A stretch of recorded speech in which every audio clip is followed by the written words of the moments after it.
Everyone, আসসালামু আলাইকুম। আমি হাকিমা আক্তার তমা। আজ আপনাদের সাথে আলোচনা করব মূলত সাক্ষ্য আইন থেকে প্রমাণের দায়িত্ব এই টপিকটি নিয়ে। মূলত আমার আজকের ক্লাসটি হলো সংশ্লিষ্ট টপিক নিয়ে পার্ট 1। তো চলুন মূল আলোচনার দিকে এগোনো যাক।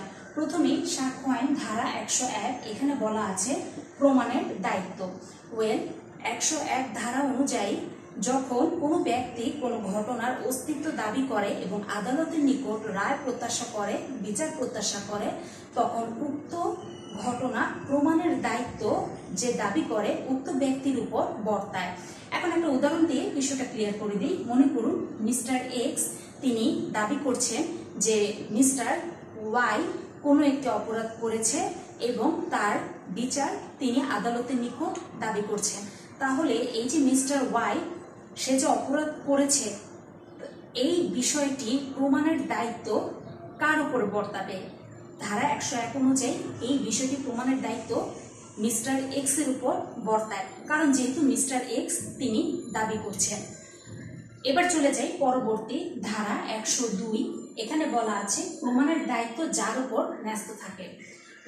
সাক্ষ্য আইন ধারা 102 অনুযায়ী যখন একটি দেওয়ানি মোকদ্দমা দায়ের করা হয়, এই দেওয়ানি মোকদ্দমার চলাকালীন বা দেওয়ানি মোকদ্দমাটির কোনো কার্যক্রমে যখন উভয় পক্ষ থেকে, মোকদ্দমার তো দুটো পক্ষ থাকে, বাদী এবং বিবাদী, এখন এই দেওয়ানি মোকদ্দমার কার্যক্রমে উভয় পক্ষ থেকে যদি সাক্ষ্য প্রদান করা না হয়, তাহলে যেই পক্ষ পরাজিত হবে সেই পক্ষের উপর বর্তায় প্রমাণের দায়িত্ব।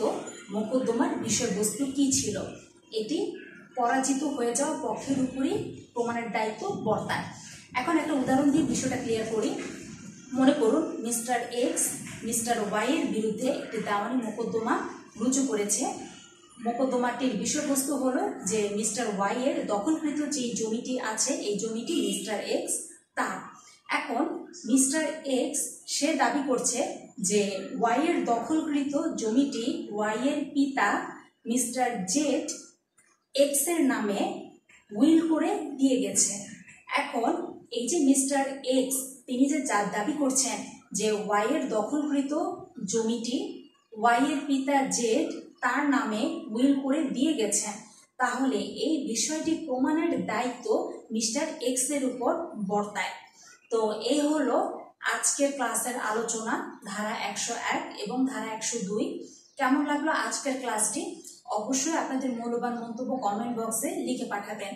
আর আমার সাথে যুক্ত হতে অবশ্যই আমার ফেসবুক পেজটিতে ফলো বাটন প্রেস করে ইউটিউব চ্যানেলটি সাবস্ক্রাইব করে সাথেই থাকবেন। আজ চলে যাচ্ছি, তবে দেখা হবে খুব শিগগিরই নতুন কোনো ভিডিওতে, নতুন কোনো টপিক নিয়ে।